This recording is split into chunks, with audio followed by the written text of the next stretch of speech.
Let's take a look now at more on tomorrow's exams. We're joined by the Congress of South African Students Gauteng Secretary, Lesedi Mokoena. Lesedi, good evening.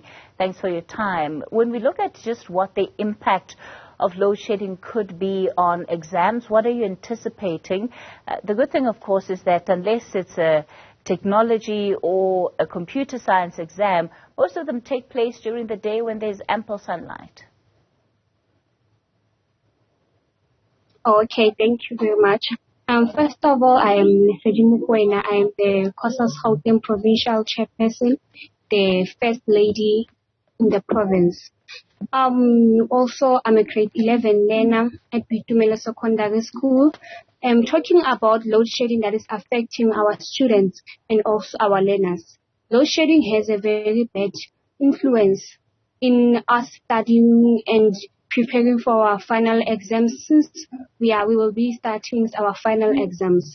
Load shedding is affecting us in terms of us not having any access to online learning, us not having access to studying while at night because there's no electricity, and us having to use candles in this world that is the fourth revolutionary industrial has been informed. So you're rightly saying that the biggest impact on learners really is not what happens in those 2 or 3 hours when they have to write the exam, but it's the opportunity that is stolen in terms of trying to prepare for those exams. How would you say you have seen schools and teachers try and support learners, to fill those gaps?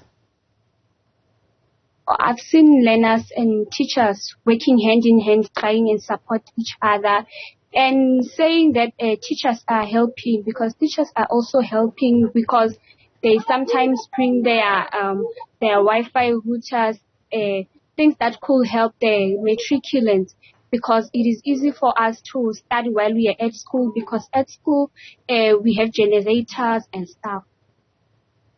And when you get home then, when it comes to parents, what are the conversations that you and your peers are having in terms of how you can be better supported on the home front?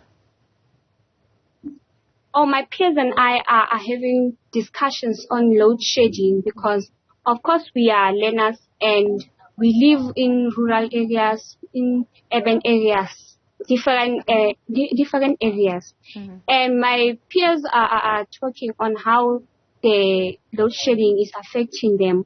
It is affecting them negatively, so because they cannot study. And as I've mentioned, that the fourth industrial revolution has been brought up to South Africa, and we are still using candles when we study, because mostly we get time to study while it is at night, while everyone is asleep, and there's peace at the house, and that's the right time to study. All right. Lesedi, we'll leave it there for tonight. Thanks for coming on to the show, really painting a picture then of where the real impact of load shedding is affecting learners. As you heard there, it's really about what happens, beyond just that time where they have to sit for the exam. It's the opportunity they have to prepare for those exams that is really being hampered.